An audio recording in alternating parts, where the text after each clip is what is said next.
Colby, Yes, Barry? you know what one piece of information you can take away from this movie is? What's that? 'Tis not the size of the young knave's blade, but the thrust in his lust, which legends are made. You know, it would be that dude from Game of Thrones that says that line. Yes. I could see him saying that in Game of Thrones as well. What's going on, guys? My name is Barry. And this is Colby. And this is Who Watches This? D-Music.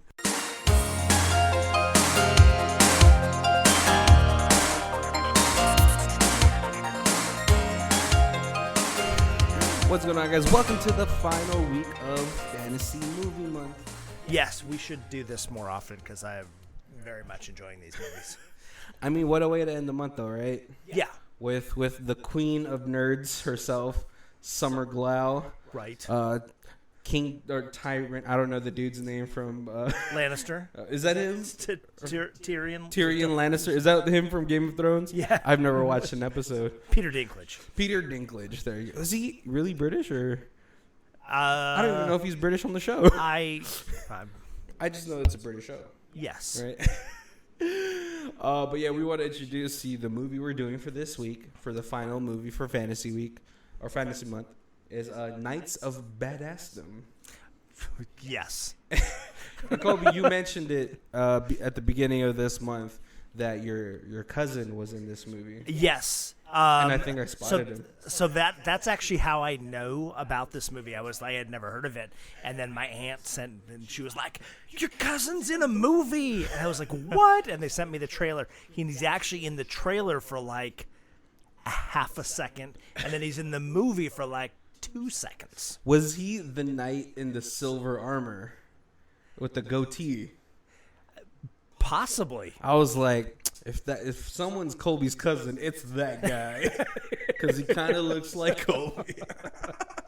Yeah, my cousin's big into the Renaissance fairs, and he goes and he travels, actually travels around, and he fights and jousts, and Oh, he does all the fun stuff. Does all that fun stuff. He's like a professionally trained nerd, horse stunt man. Oh, he's an equestrian. Yeah, he's like made his own armor, all that kind of stuff. Oh, he's heavy into it. He is heavy into it. He's living every Ren Fair nerd's dream. Right, and then then on the side he also like works for Microsoft, like creating like the Xbox. So he's also rich. See, that's why he can afford these type of hobbies, right? Yeah, right. He's like, I'm gonna take my technology money and then convert that into Ren Fair money. Right. And occasionally he gets bored at Microsoft and he quits, and then he like develops a board game or writes a book, and then he's like, okay, well, my funds are running low. Microsoft, you need me back? And they like, yes, we do. Oh, so he can come and go as he pleases. Kind of. Sometimes some people just get into the right groove of things. Yeah. But yeah, this movie is pretty much everything you hope for. Oh, this is a nerd. And like the last movie, this is a whole bunch of people who used to come to my store. Like I feel invested in this movie. Like I know these people. These are my people. What about the main character, Jabriath? Is he the guy that just got too cool for like comics, but his best friends are still into it? Yes. So he comes by once in a while, just to say what's up. Yep. Kind of act a little too good for it now, but it's still there. Yeah, he used to come to my first store, and then now he's too good for that, but he still stops by the second store every once in a while. Just say hi and some familiar faces. Right. What about Summer Glau? Did you ever have a Summer Glau in your bookstore? I feel like those just dropped off their nephews and cousins and stuff. Yes. So like we had the girl who was like a little into comics because her brother or her cousin or whatever or boyfriend was really into comics. So so there's people who fit that part. Right. Those were the Saga readers. They'd be like, I don't really like comics. You'd be like, have you read Saga? And they're like, no, and then they would buy all the sagas. Oh yeah, because Saga reads like a movie script. It does, right? It does. And I mean, you definitely have Gunther's. Right. Lots of Gunthers. Gunther's is the 80% of the. Yeah, we had some people who lived the lifestyle. Unfortunately, they also didn't frequent showers. Because, they have to stay true to the sources. I got to say, though, the no shower Klingons that put on the Klingon whole full Klingon uniform, and then they go to 4 days of a convention, and that uniform doesn't get washed. Oh, and so by Sunday they smell like a real Klingon. Poor wives and boyfriends or husbands. Romulans, Vulcans, they're the best smelling Star Trek nerds. Oh yeah, well Vulcans have to stay clean. Yeah. It's only logical. Right. Yeah. All right, let's get into the movie. This movie is really, it's pretty straightforward, but it's just super entertaining. What movies aren't straightforward nowadays? Right. It actually threw me off because IMDb has this as 2 hours and 20 minutes, and then the movie starts and it's only 89 minutes. So I think that means we have to purchase it.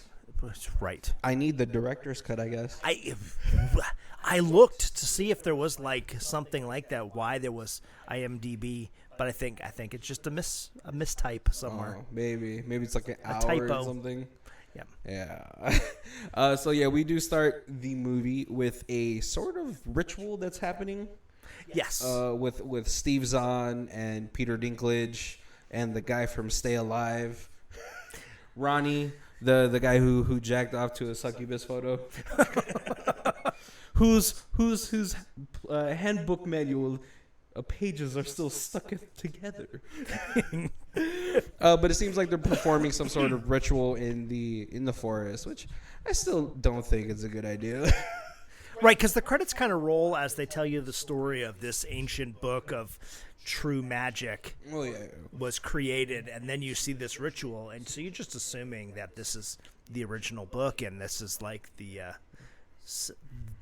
magic that's being made. All right, in dark what's it called, in the medieval dark times. Ages, right? Yep.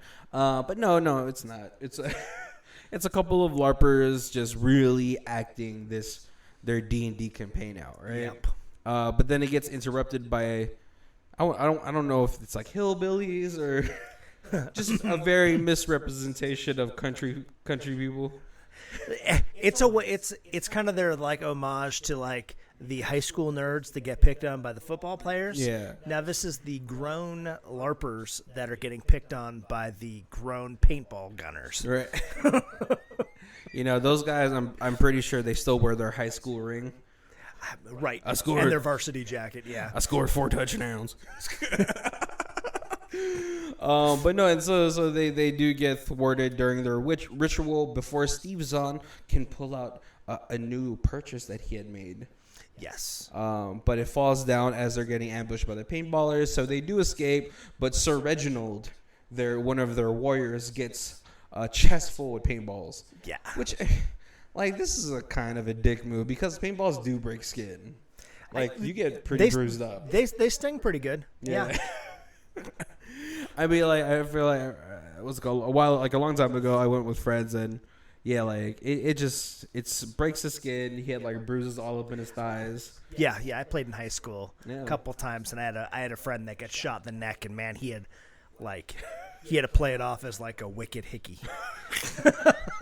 Yeah, if I was there, I'd be like, all right, man, well, next time remember to take off the vacuum hose. But no, at this point, as they're making their getaway, Steve Zahn has noticed that his book get lost. And then when we go back to the paintballers, one of the guys that kind of looks like Jerry from Parks and Rec picks it up. And he's trying to rip it because they're oh, all this nerd shit. But then it doesn't allow him to rip it up. Right. It basically bites his face. Yeah, it's pretty much the Necronomicon from Evil Dead. It bites its face and it leaves marks all over its face. Yeah. Which is, You know, like in today's day, it's like, oh man, dope tattoos, guy. Oh man, we do cut over to our main character, Jobriath. What's it called? Air guitaring with one of the major Deadpool writers, Brian Posen. Yes. I always knew him as the guy from the oh god, what's the guy from Tommy Boy? Not the one who passed away. Chris Farley and David Spade. David Spade. I always knew Brian. I first knew Brian Posen from David Spade's TV show. Oh, okay. The one about like the modeling agency or whatever. Yes. He was the male guy. Yes. And then it blew my mind when I found out he was one of the major writers for Deadpool comics. Right. Huge comic nerd. Yeah. Well, he looks like it, right? And he has, unfortunately, yes, he does. And he has like this very distinct voice that I just like. It's kind of weirdly soothing to me, right?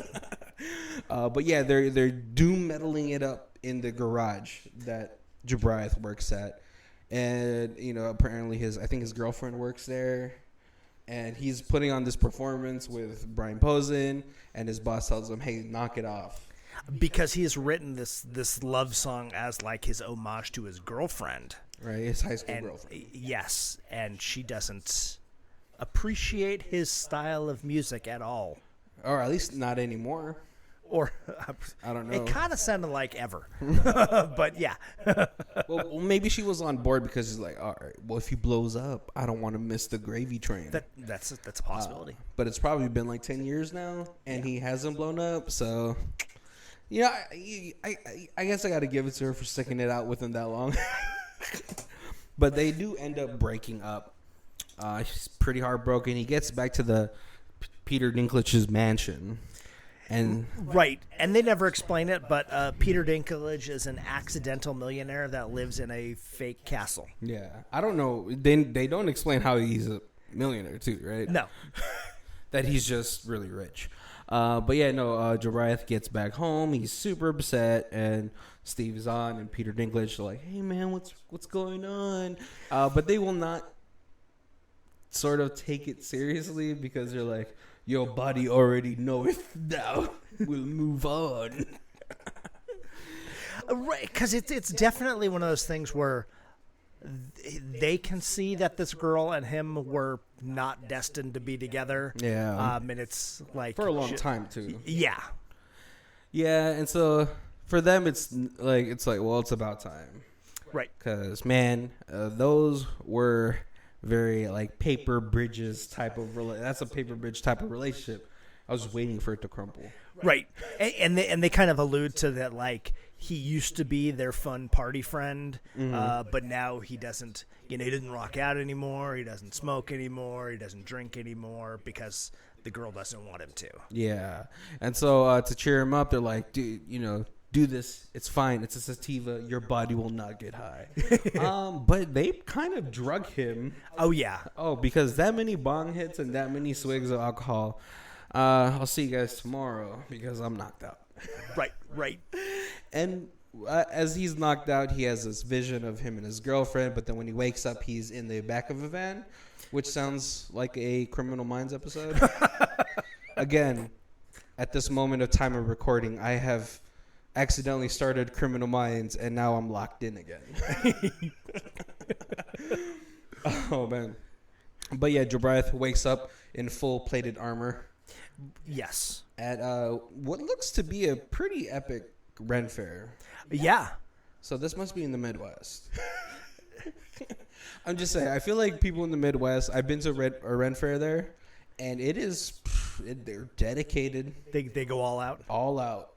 I've only been to the Ren Fairs here in Vegas, but I've heard about the Shakespeare Festival. Yeah. In Utah, where it's like all summer long, and it's basically kind of like they just transform this town into like a Shakespearean Midsummer's Night Dream kind of thing. Yeah. And there's like plays every night, and like there's like people who like live that lifestyle. So that seems awesome. like, yeah, I'd be down to go there for a couple of days just to check it out. Yeah. Right?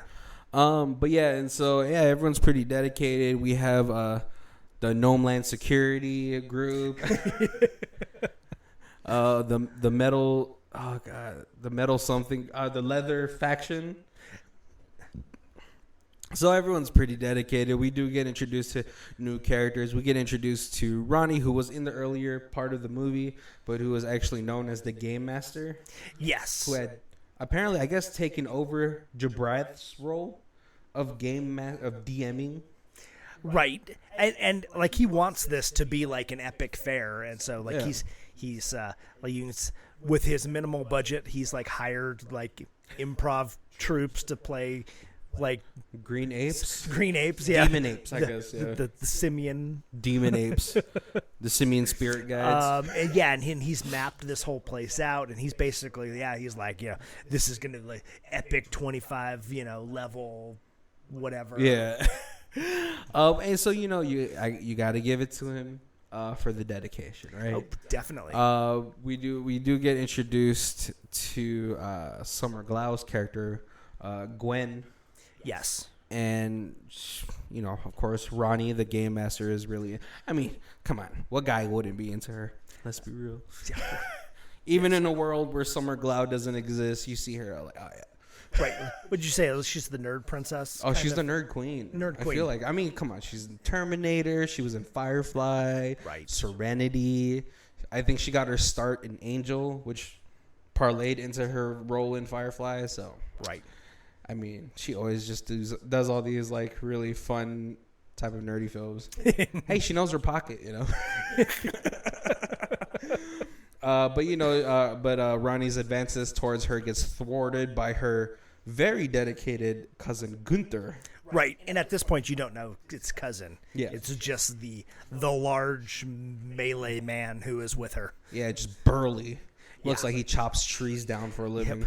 Yep. He looks like a young the Russian that fights Rocky. Oh, Rick. Dolph Lundgren. Dolph Lundgren, yeah. Oh, yeah, because he has a very bright blonde hair. And we see that Steve Zahn and Peter Dinklage has been able to convince Jabrith to stay. He's like, come on, man. Like, if you go home, all you're gonna do is mope around a empty mansion all by yourself. Yep. And so Jabrith he just gives in. He's like, you know what, you guys do look pretty badass. Of course, when your friend's an accidental millionaire, he's gonna go for broke on these absolutely. And the best thing about it is they actually bring real steel.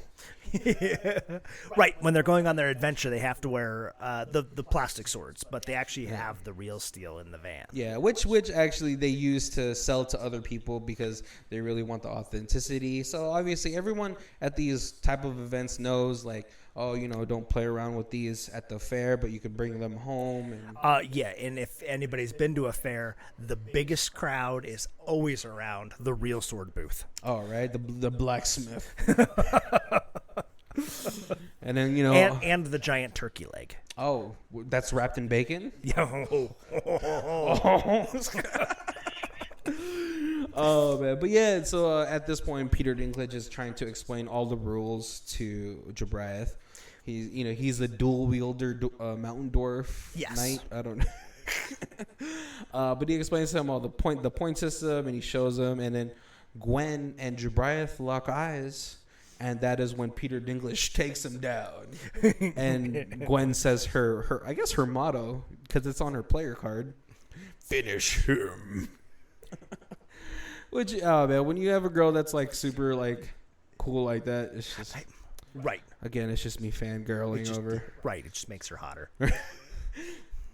But what's it called? Ronnie does tell Steve Zahn, like, hey, if Jabrith is here, whom he hates because Jabrith had given him demon syphilis, that if they want to bring him into the game, that they have to use Sir Reginald's life force to summon him. Yes. And so they go into the forest, and they're making a pentagram with what I believe is salt and red clay earth or whatever. It looks like cinnamon and sugar, but... Well, I'm saying, like, for me, it's like, all right, maybe if they're going for authenticity, it's Something like that, right? Yes, yeah. But yeah, and so Steve Zahn starts to finally read from his book that he had purchased from eBay. Yep. Because on his player's card, it says eBay Sniper. Strangely enough, like as they're setting off smoke bombs in the circle, Steve Zahn is reading from this book, and he's chanting it. Yeah, he's singing it out, right? Yeah. But yeah, and so Jabriath, who's inside of the circle, starts to see the clouds go darker, sees a demon that takes on the face of his ex-girlfriend. Figures, and he starts to see the emerald in the book shine up. Yeah, and it turns out that that he had a picture of his ex-girlfriend in his pocket, and it's fallen into the pentagram, and so this demon now is has taken her face, taken the face of but we don't know that because Peter Dinklage does actually eat the photo, which is gross. Right, especially after it's sitting in the dirt. Right. But I guess you gotta give it to him for trying to be a good friend and help his friend get over this wench. But you could also tell, like, during this moment, they're going back into camp when they get ambushed by demon monkeys. Yes, the green ones. The green ones, right? Unfortunately, Peter Dinklage gets ambushed, and so he's out. The fight ensues. They are victorious with Danny Pudi kind of leading the charge, but then Gunther taking all the glory after destroying the behemoth simian spirit guide. Yeah. And at this point, they decide to split up. But while all this is happening, back at the circle, the demon the succubus has actually been summoned. That has taken the form of his ex-girlfriend. Right. And so this is kind of like where the movie really springs forward, and it's almost all action. Right. Yeah, because I mean, it's like the movie starts. It's just a few minutes of like this introduction about him and his girlfriend, and then they're at the Ren Fair. Right. Well, I mean, like there was no other way for them to bring Jabriath there, unless he was intoxicated. Right. And so they decide to split up. Steve Zahn does ask Jabriath to go back to the van to pick up an amulet, which really meant he forgot something. And hey, can you get it for me? Yes. Peter Dinklage sets off with Danny Pudi from Community and Ronnie to go towards the temple shrine that they have to complete a mission at. Right. But while all this is going on, again, the succubus has started her killing spree.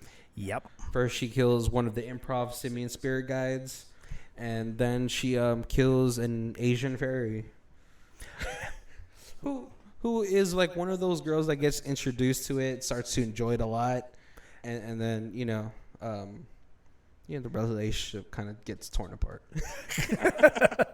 But yeah, and so at this point, we do get one of the first real kills that matter to the main cast, which Peter Dinklage, who put up a pretty good fight against the succubus, right?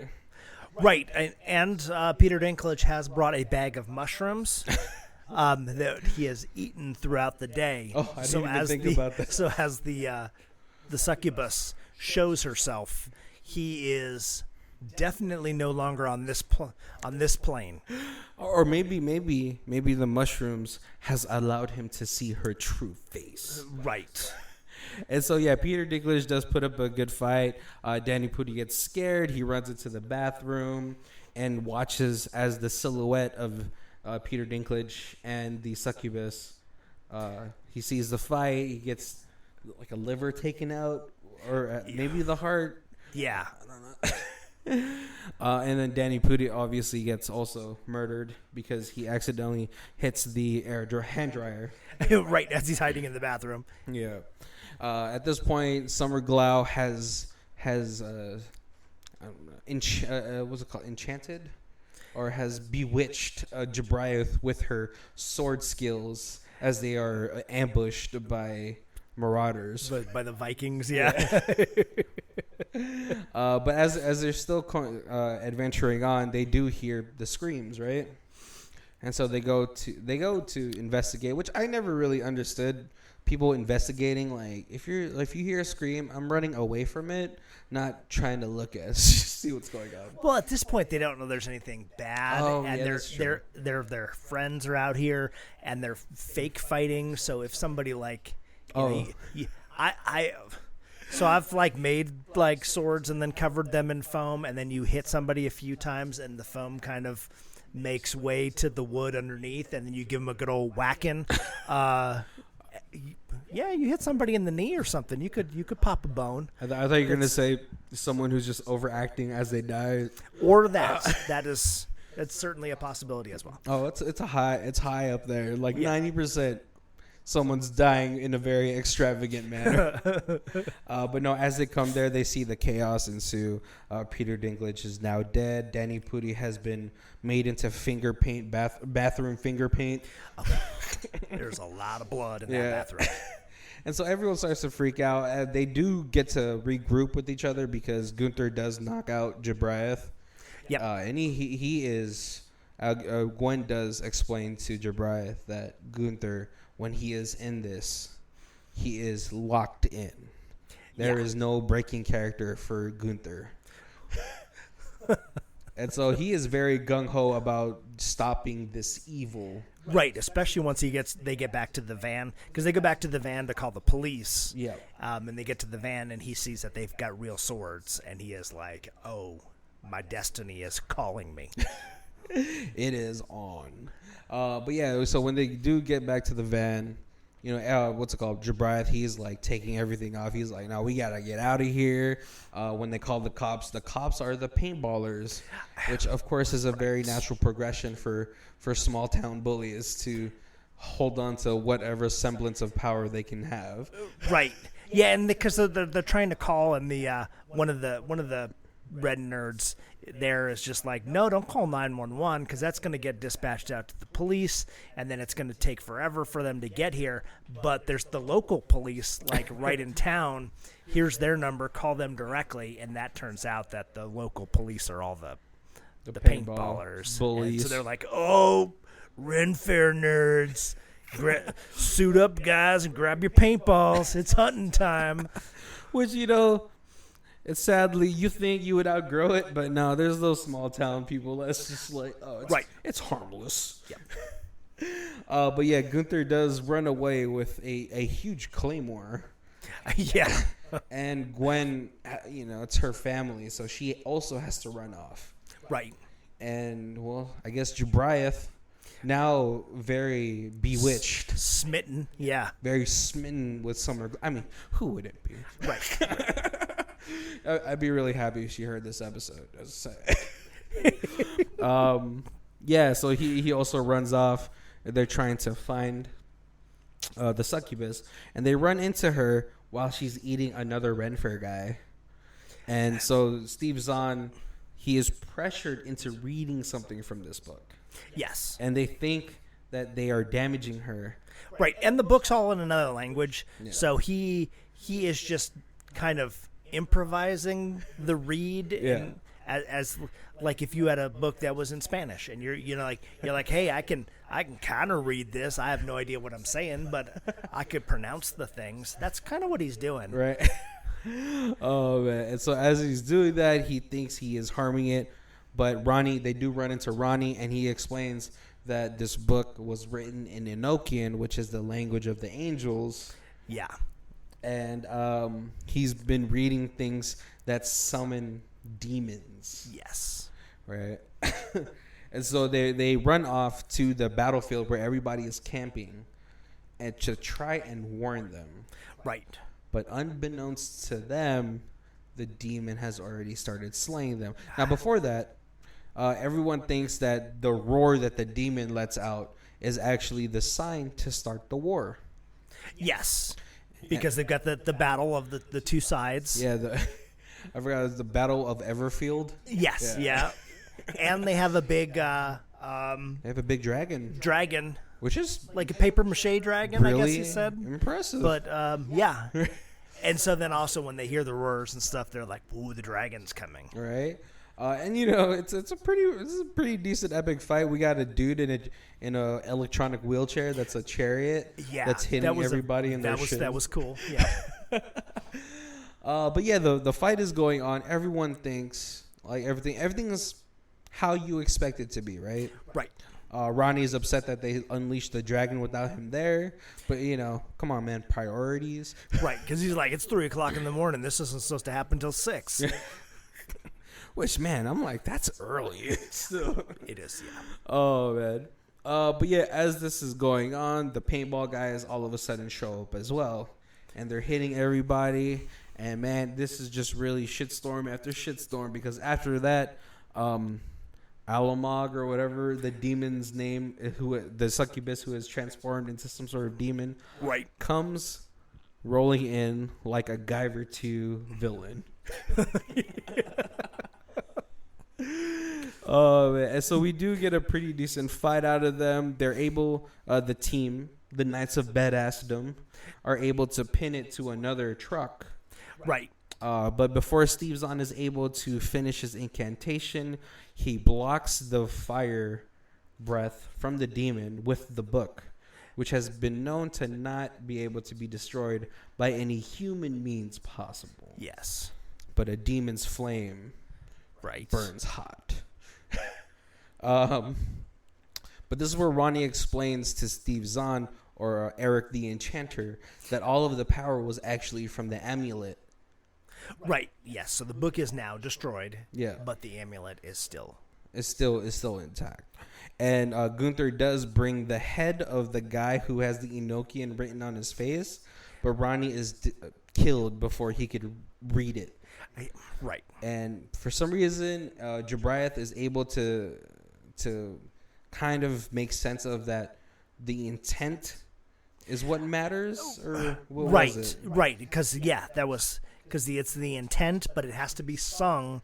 And since he is the singer of his doom metal band, then he could belt some chords that are going to activate the amulet to help them fight the demon. Right? And as he's singing his song, it's like sort of it's lightning bolting the demon. Yeah. Until sort of, I guess, the power ballad part of his doom metal song, it actually summons Peter Dinklage as a holy warrior. Yep. Which I love Peter Dinklage because in all the roles he's been in so many small roles before the Game of Thrones. That wasn't a pun, was it? No, it wasn't a pun. No. No, he's been in like a really obscure roles in like a lot of indie comedy movies. Yes. But he never like hams it up.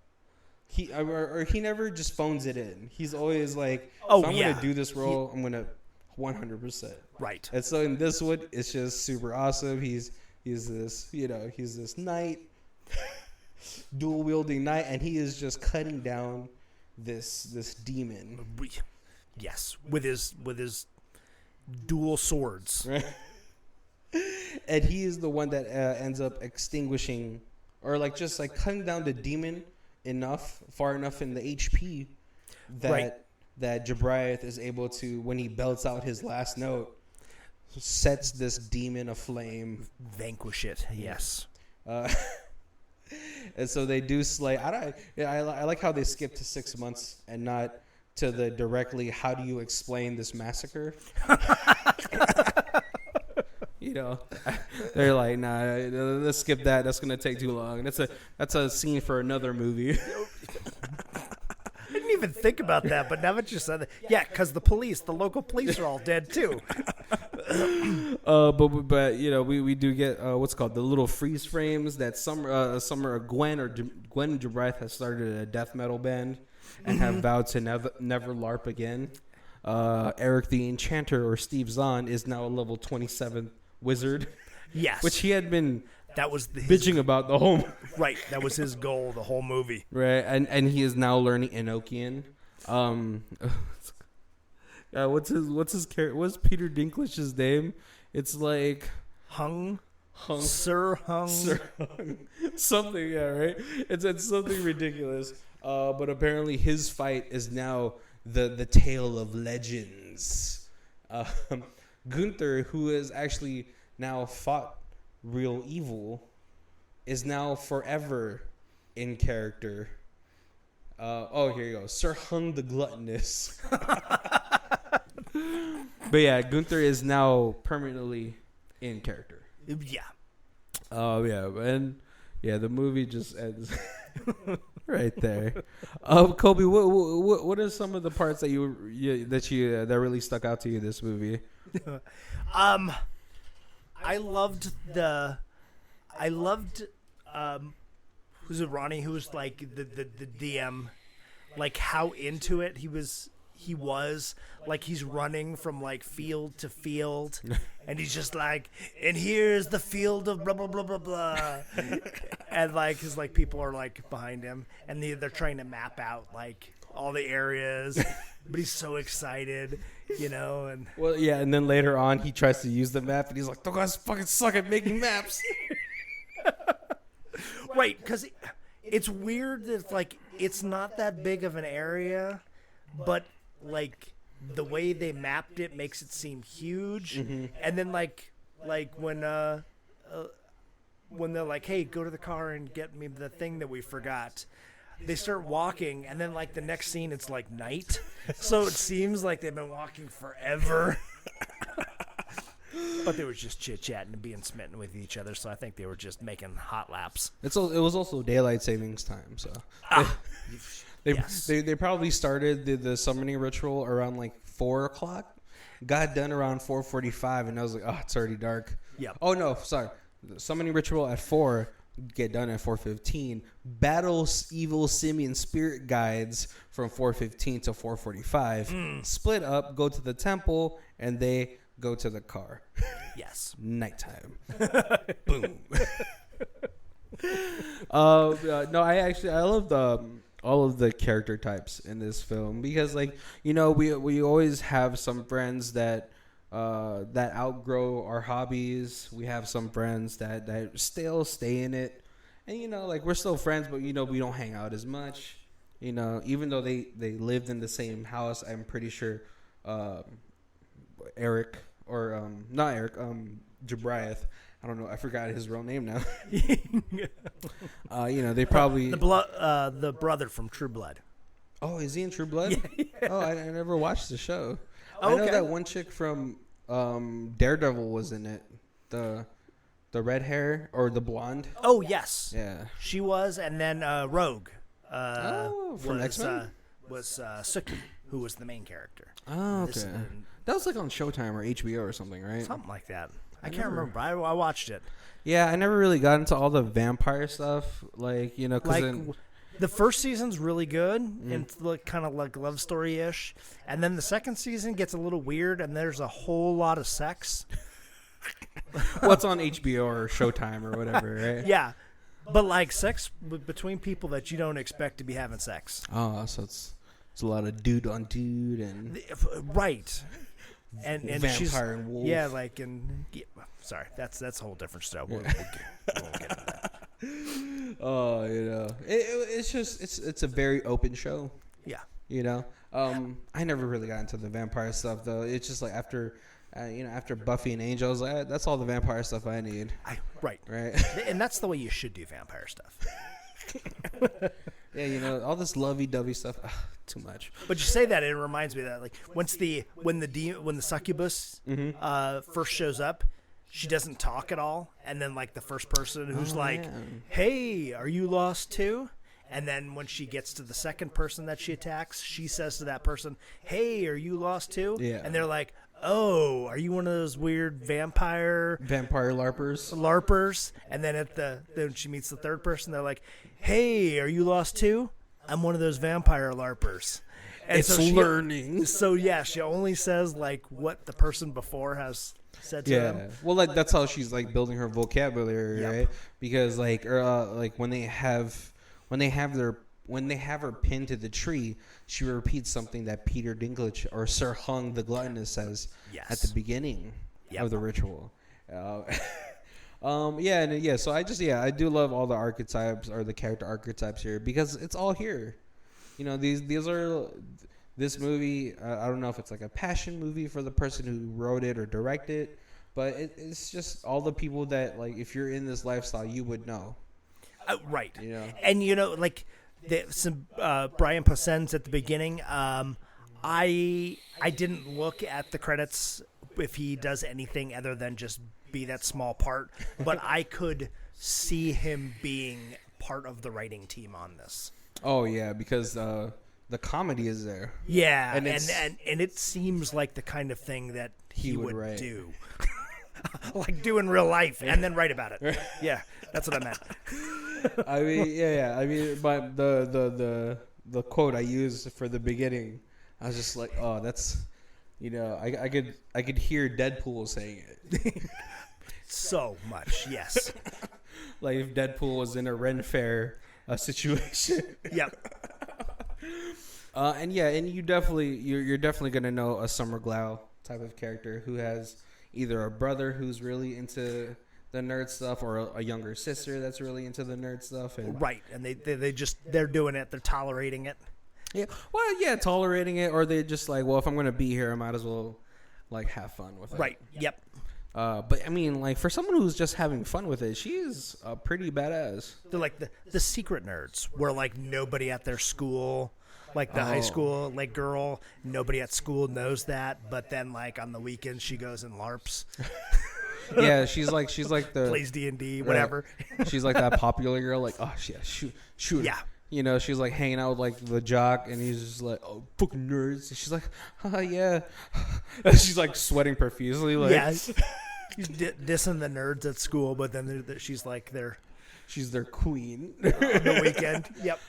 The funny thing about that now though is it's not even like that anymore. You have a. It has changed a lot. Like, I don't know if John Hughes could make a movie about today.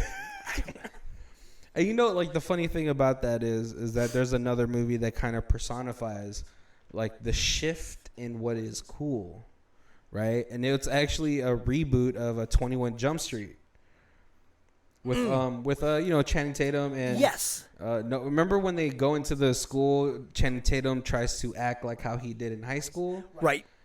And he's not cool. They're just like, you're a freaking meathead, dude. Yep. And Jonah, who was a huge nerd in high school, is now like a part of the cool crowd. and I always thought, like, I know, like, if that movie wasn't like a reboot or anything, it would just be like comedy gold, because because of the age group that it's pointed towards. It's like, oh, we could remember, like, oh yeah, freaking jocks ruled the school back then, right? Yeah, no, they did. And now it's kind of almost an equal playing field with like nerds and jocks. So it's pretty interesting, right? Right. Like you actually even get like your jocks who were nerds. I was watching something. Oh, one of the like Commander YouTube things. Oh, Cassius Marsh. Yeah. Who's a pro NFL football player and just opened a game store. I mean, of course, his name is on there. Right. Yeah. I'm surprised he didn't call it Marsh Flats. Right? He really missed the name. His R&D team really missed the opportunity there. Yep. Marsh Flats card games. Or gaming store, right?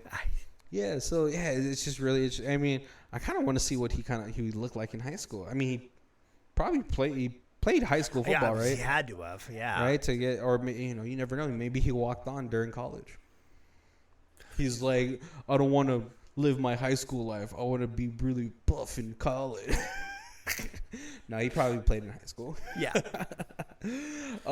Kobe, is there any is there any moments that really stood out to you though in this film, or?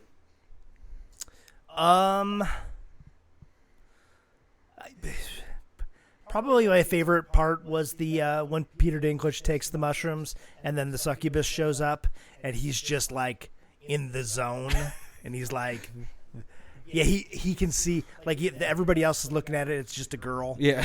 With, like, some dried blood on her face. Mm-hmm. But Peter Dinklage is seeing, like, the scars and the wound. The demon face. The demon face. I thought you were going to say my favorite part is when he takes the mushrooms and starts doing yoga. But then he goes to, like, he charges her. Yeah. And she just kind of, like, steps out of the way. And he just, like, totally misses. Yeah, and then he gets thrown into the side of the bathroom. Right. And he stabs her, and then for the next 10 minutes of the movie, like, she's walking around with this, like, knife just sticking out of her leg. No. She uses it to kill Danny Putty in the bathroom. Right. Oh, yes. Yeah. I thought you were gonna be like, well, like when he stabs her, I do like the part where he's like, real steel. Yeah, I think there's a lot of moments in this film that is hilarious. Like you pointed out, when Ronnie was just introducing all of the fields, was hilarious. I don't know why, like maybe I guess Summer Glau's character Gwen was just really infatuated with Jabriath. It kind of came out of nowhere for me. Yeah. Well, he was one of the few people there that was like not that over the top nerd. He was like the kind of the cool guy who was like like doing it for his friends, like she was doing it for her cousin, and he's like, yeah. Oh, so like maybe she felt a I'm connection. cooler than the rest of you guys, but if we're gonna do this, let's do it. Oh yeah, because then she does tell Ronnie like, oh, we can cut the dorky knees out. Like the game hasn't started yet, so can we just talk normally? Yeah. But points to the people that even though they're not 100% invested in these things, that they go to it to hang out with their friends and enjoy their hobbies. Yeah, I'm really like anybody who out there who's at all into these like nerdy things at all, go to a Ren Fair, man. Just spend the day, spend an afternoon, just get a puffy shirt, or if you're a woman, get a bustier thing. And yeah, just go hang out. Like, it's the most accepting group. It doesn't matter if you're 100 pounds or 400 pounds, or you're cute or ugly, or you got run over by a truck. Like, you're just, if you're there and you want to be part of it, you're like accepted. I was thinking about this today as I was just driving around. I was like, because I started going back to the gym, right, guys? So I'm putting this on the podcast so I can sort of hold some semblance of responsibility. But yeah, so I was driving around. I was like, man, it'd be really cool to cosplay as one of my favorite planeswalkers from Magic the Gathering, Garruk. Because it's like I think the first it is the first planeswalker I pulled, and I was like, oh, that's cool. So I was like, oh, I totally would be down to cosplay that guy. So yes. If I ever get that buff, right, I will make that cosplay. But it can easily translate into a Ren Fair outfit. It absolutely could, because he's just a huntsman. Yeah. Now I just gotta find my Liliana, So thank you guys for joining this episode. If this is the first time you're joining us, welcome. Hope you guys enjoyed the episode, and I hope you guys enjoyed the movie. Absolutely. But if this is the first time you guys are joining us, we do our reviews in 4 sections. We have Stream It, DVD It, Blu-ray It, and Ultimate Box Collection, which I will now let you know that the Ultimate Box Collection is just Summer Glau movies. Okay. It's just Serenity, this movie, and the very short series of Terminator. Where she's, I think, the T-2000. Yes. Yep. But Colby, where are you at? Yeah, this movie's a ton of fun. I have now probably seen this movie 8 or 10 times. I've shared it. We used to do like a bad movie night at the comic store, and I shared it there. we had like some people over like for bad movie night at my house, and we watched it there. Yeah, this is definitely a Sharon movie. It's fun. Like I said, seen it 8 times. Like 8th time watching it this week, I was still fun. Like I still laughed. This has still got like new things that I didn't catch before. Not that it's a deep movie that you're looking for that hidden message, but like there's still like little jokes and little subtle things. Yeah. This is if they box set this with something, I would definitely pick that up. But yeah, this is Blu-ray worthy. Oh yeah, I mean, especially because we're still missing apparently 40 minutes of film. Right, according to IMDb. Fucking liars. No, yeah, it's gonna be the same for me. This is actually my first time watching it. Oh, okay. But when you told me about it, I was just like, oh, I never heard of that film. And then when we watched the trailer, I was like, oh, Summer Glau's in it. Count me in.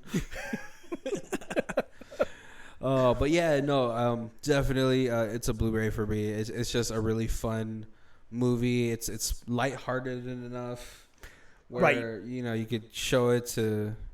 It's like a PG-13 movie. Like, there's like some drug humor in it, but what doesn't have drug humor? Right, but yeah, I mean they keep it pretty tame, pretty mellow. There's a little bit of blood in some of the fights, but there's actually a lot of blood in this movie. But it's like Quentin Tarantino, like goofy blood. It's not like not. It's like Japanese exploitation. Yes, like my head, I always separate those two. Like you get like the really like over the top spraying gushy blood. That to me is not real enough to be. Yeah. It's not like last episode of season 1, 13 Reasons Why blood, which has now been removed from the show. Oh, has it? Oh yeah, I mean, I guess because of the topic matter, it's too visceral. It was cringy. Yes, like I was like, oh, yeah. I can see why they removed that. Yeah, but I watched it, so I was like, oh, that was real. Like that was real as fuck. Yes. Yeah. So yeah. There's definitely a separation between the blood type of splatter. Right. Like probably one of the best kills in here though was probably the first time he runs into the improv Simian Spirit Guide and rips his jaw off. And this is almost completely practical. All the effects on this, and if you guys except for that jaw watching, if you guys have been watching, listening to us, we are both fans of the practical effect. They take full advantage of that in this movie. Oh yeah, I mean like the suit was practical effects. They sprayed it with some water to make it look really wet. Yeah. The very minimal special effects. Like I think the only things that are really special effects is like the face transformations, which are very minimal. Right. The summoning of the demon in the sky and Peter Dinklage being summoned later in the movie. They just kind of give him the Last Dragon glow. Yeah. Oh yeah. He is. Yeah. He's very holy knightish. Yeah. He's like a magic Templar. Right. Yes. And if you're gonna have Peter Dinklage in the movie, I was really sad that they killed him so early. Yeah. He had some of the best lines in the movie. But then I guess you have to kill him to bring him back at the end to be your holy knight. Right. I mean, they could have killed him maybe 20 minutes before the final battle. I think Peter Dinklage had the best lines in the movie. Oh, by far. Yeah, they have all their weapons and stuff, and they're loading them up in the truck, and the car comes in, runs over a bag, and he's like, "Oh, you bent my mace. My mom made this for me." It's like, man, not cool, man. And it's so weird because if you've never seen Peter Dinklage in any roles besides his Game of Thrones, he just looks like a really fun guy to be around. Right. So, but I also never want to meet him because I don't want that image to be tarnished. You know, they say to not meet your heroes. That is true. But Summer Glau, she could be a total bitch to me, and I'd still like, oh, I love you. Yes, Madam Mistress. Oh man. We want to thank you guys for joining us for this fantasy month and this episode, which is pretty much just a tribute to Summer Glau. Oh, actually, you know what? I was actually pretty surprised that Steve Zahn was in here, because I know Steve Zahn isn't like exactly an A-lister, right? But I love him as an actor. His roles are always hilarious, like in Saving Silverman with Jason Biggs and Jack Black. Road Trip, I think he was in there. He was in Joyride, I believe, with Paul Walker, the first one. It was like a horror thing where like a trucker was. Oh yes, yeah. And it's. Why did that name just not fit that movie? I don't know. There's other movies like Wrong Turn, like all these. Yeah. On the road horror films. Yeah. But yeah, it's so I mean I guess I know he's not like an A-list actor, but in my head he always is. Right. And as much as I love to see Summer Glau in these nerd movies, I don't understand why she doesn't like. How come she hasn't blown up into other things? Like, I'm surprised she wasn't in the Marvel movies or DC movies. I'm very surprised. Right? Because I think with her work in like Firefly and Serenity and Terminator, she could do the action scenes. Right. And couldn't you just picture her as like Huntress or Zatanna? Yeah. That's just me wanting to see her more. Yeah, Marvel, DC, both of you guys have a chance here. Right. Be the first one to pick her up. Oh yeah, the nerd fandom would just follow her wherever she goes. It would. All right. Well, guys, thank you for joining us for this month's theme month for fantasy movies. Fantasy movie. As you guys can see down below in our show notes, we have all of our affiliate links. If you guys are shopping on Amazon anyway and you hear this, use the links. It helps out the show. We don't have a Patreon or anything set up, so that's like the best way to help us out. All the help we can get, we appreciate. So like us and share us and tell your friends and whatever we can do to get the word out, because we have a powerful word that should be spread. Right? And we have a thrust in our lust in our thrust, which legends are made of. As always, if you guys any movies you want us to review or any themes you really like, let us know, and we'd be happy to check it out, to work you in. Yeah. Hey, if you've made your own movie and you want to send us a copy of it, we will watch it and review it. Exactly. And we should be starting a web or a YouTube series soon, so you guys can watch us and put us on the background. Heck yeah. See these pretty faces. But thanks for joining us. As always, I'm Barry. And this is Colby. And this is Who Watches This. If you guys want to check out who does our theme music, it is Lee Rosevere. It's called Arcade Montage, and it's on her Music for Podcast 3 album, and her Bandcamp is down below. Thank you.